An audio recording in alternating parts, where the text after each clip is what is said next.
Everybody, to anybody who's listening, my name is Caleb Wilson, and this is my presentation based on Fault Lines by Nora Shalloway Carpenter. And we are detailing the effects and kind of there's a little background about fracking and my hometown region, Appalachia, specifically West Virginia. But for the more or less reason, we'll say all of Appalachia.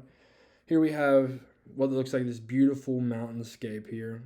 And then you look over here on the left side, we got what is a fracking drilling operation here, and it obviously looks quite out of place, I would say.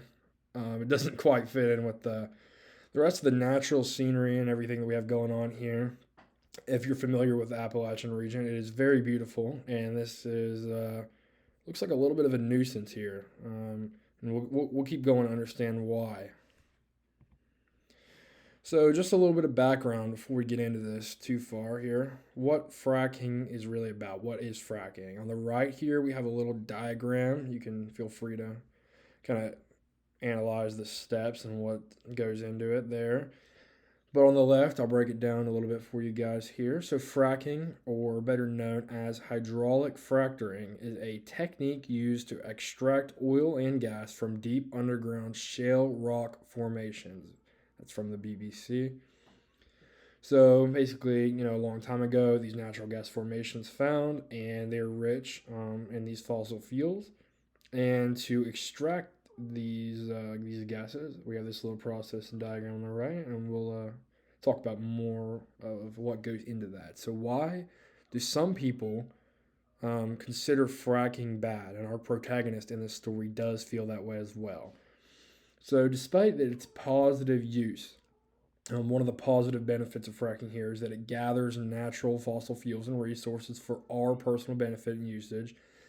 Despite that, fracking is bad for the environment, very bad, because of how much resources that it can take to complete an operation here, and because of its destruction and damage to natural land formations, producing toxic fracking waste in the process. So its pollution effects um, on the communities, these beautiful communities, like I referenced before, it can turn a very very naturally beautiful area of land like that, specifically in Appalachia, which is home to very many beautiful landscapes in the mountains, and basically kind of pollute the water, um, and ruin a lot of the natural wildlife, and it can basically just destroy everything of that.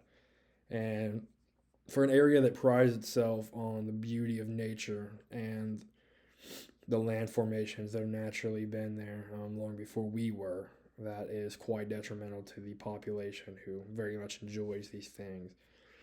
It is also, ethically speaking, very controversial just because of when these big fracking companies come in and they profit these millions of billions of dollars, and then they kind of leave the area that they gain so much from. You'd think that they owed these people something, very empty-handed, and these people don't gain much from it besides environmental damage. And I will say that personally, I do agree that that is very unfair, and I would say that I think that fracking in Appalachia isn't the best for the communities and for the people.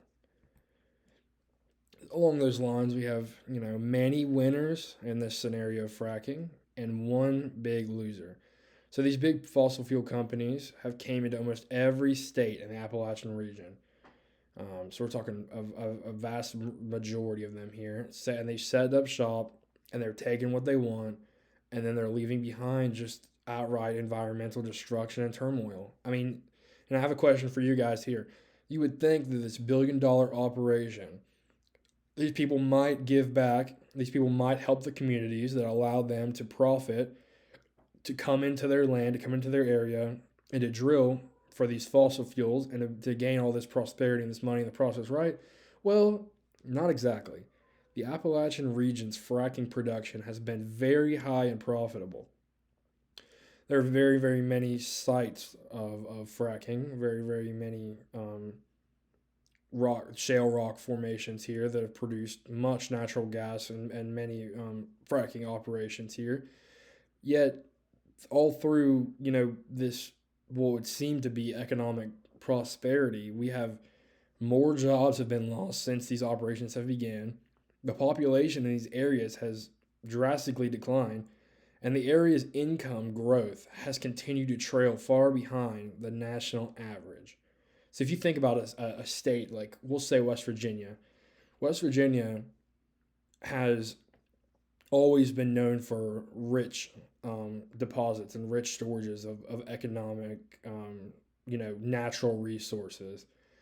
But then you look at West Virginia as a state, and they're ranking in the bottom percentages of, population, and as for population, you know, just the amount of money that they are relative to the poverty line, or relative to the national average. They're ranking in the bottom, 10 states for every, economic statistic. I mean, West Virginia is very, very much one of the poorest states, and it just doesn't really make any sense. For somebody like me who, coming into this, research presentation here, didn't really have a good, strong background about fracking. I didn't really understand why either. We'll get more into that as we go here, but it's honestly very tragic, I would say. So in our book here, Fault Lines by Nora S. Carpenter, and we have kind of her protagonist take, maybe her personal take on fracking here. Throughout the story, our protagonist Viv displays her take and emotions on fracking and what it does to her community and her environment. Viv throughout the story is angry. She's very kind of fed up and angry because fracking communities, like I've kind of mentioned before, continue and are very, very known for exploiting small communities and destroying the environment. She believes that gas companies come in and they promise jobs and prosperity but leave behind poisoned water and ruined land. She's very strongly against fracking, and for good reason, as it's even dividing her town. Some people support it. Maybe they're poor, maybe they need some money. So they support it because they can get a little bit of money. Others hate it. They see what it does to their towns. They see what it does to their natural land and environment, and they see it, ruining, even poisoning their water supply they need to live. And it's just heartbreaking for these people. These people who seemingly thought that they had such a good thing, such a good operation coming their way, and yet here they are, left empty-handed, almost feeling tricked. It's very, very tragic. I would say. While reading Fault Lines, I felt like I could, relate very much to Viv and to her perspectives on fracking, just because being from West Virginia, born and raised here, it is a tragic place because you got Huntington and Charleston, and they are, these very, and this is very much spiked my own personal interest in research into fracking, and into its effects on, economically, for our people and just the environment in general. But you have all these, cities like Huntington and Charleston who don't seem like they're doing bad off, but beyond, these main real, bigger cities in West Virginia, a lot of these smaller cities across the state are so just economically just bad, like bad off. They are in such a bad state. There's so many people that are homeless, impoverished. There's so many drugs and different things that litter these communities because these people don't have hope. Their hope was promised to them and it was ripped away. And one of these reasons is because of fracking. Here I have a little video that we're going to watch, and this video actually provided me with a great bit more understanding of what fracking has done to the Appalachian area, and I hope it will do that for you guys. So I hope you guys enjoy here. Remember promises from 10 years ago of hundreds of thousands of natural gas jobs in Ohio, Pennsylvania, and West Virginia? Elected leaders called fracking an economic game changer. Economic impact studies said drilling companies would hire tens of thousands of local workers, and all the gas being produced would mean the creation of more companies in the region and tens of thousands more local jobs. Plus, property owners would get rich from natural gas royalties.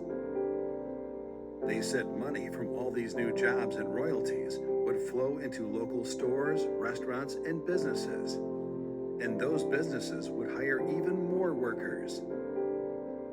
Local communities would thrive and prosper. But what really happened? Well, drilling companies only hired a fraction of the number of local workers predicted. And a large portion of those jobs went to out-of-state workers from places like Texas, Oklahoma, and Louisiana.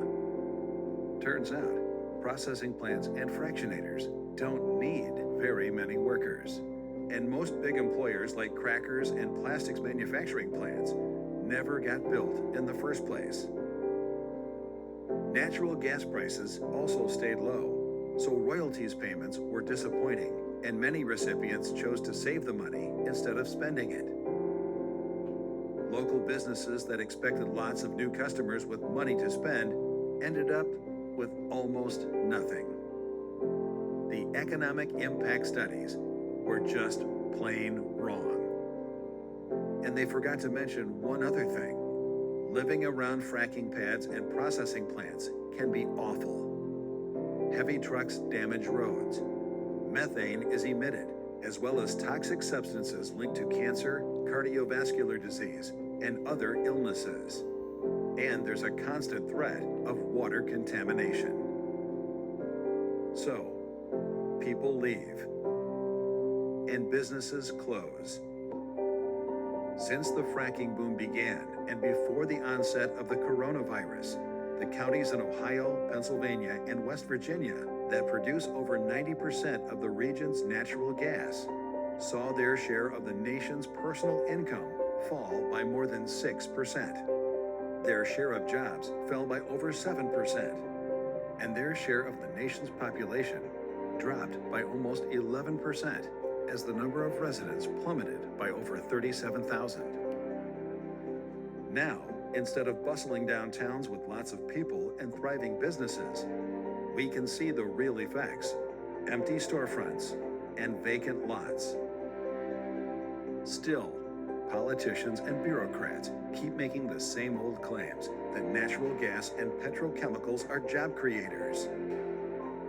Now that we know the facts behind these claims, isn't it time to try something new?